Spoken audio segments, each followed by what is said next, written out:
Hi everybody, welcome back to the second video in the More You Know series. This video will again highlight the occupants in the township building, this time down the hallway to your right as you enter the front doors. I had a lot of nice responses to the first video, so I'm hoping this one is just as informative as that one was.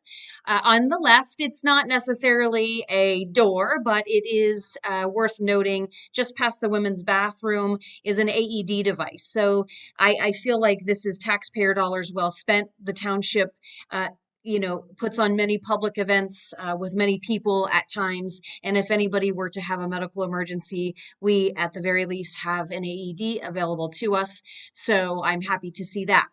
Room 103 and 105 are home to Rathman Plumbing. They do pay rent to the township. Then on to room 102. This is basically the meeting room. The supervisor's meeting is in here, and that is on the second Monday of every month at 3:30. That's the work session. And then the regular session is the second Tuesday of every month, and that is at 7 p.m. Both of those meetings are also able to be attended via Zoom. If you're at home, or you can come in and attend those in person if you wish. The Planning Commission holds their meetings here also the third Monday of every month at 6 o'clock. Parks and Rec hold their meetings here. That's the first Tuesday of every month at 6 o'clock also. And all of these dates and times are on the township website. Just go to mygreenetownship.com and you will find all of them. Room 107 is home to the Sewer Authority.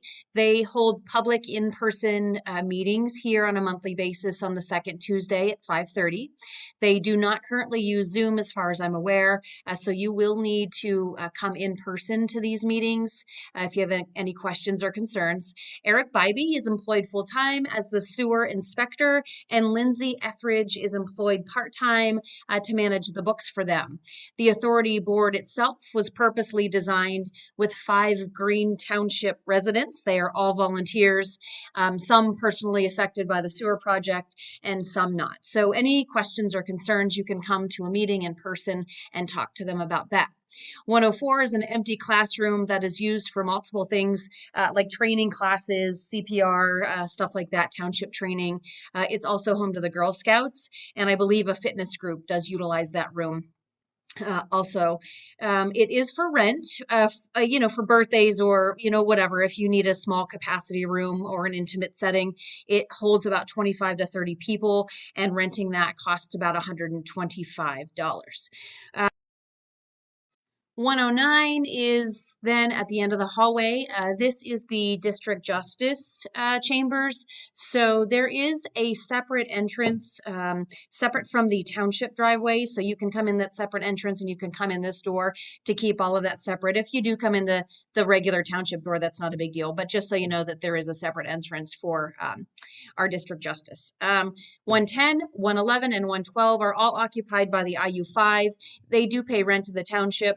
They utilize 2 of those rooms for classrooms to preschool, and one of those is their office. 113 is home to the Boy Scouts.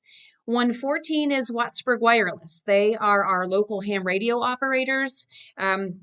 In case of emergency and there's no access to internet or cell service or anything, then they would become the hub then for our communications. For more information, you can certainly just Google them. They will come right up. It is Wattsburg Wireless Association. They meet the second Thursday of every month. Then moving on, the last room in the building is 115, and this is home to the township solicitor, Rochelle and Associates. They're technically based out of Pittsburgh. However, they do hold an office in the township building. They're not there often, but they do at least have the space if they should need it.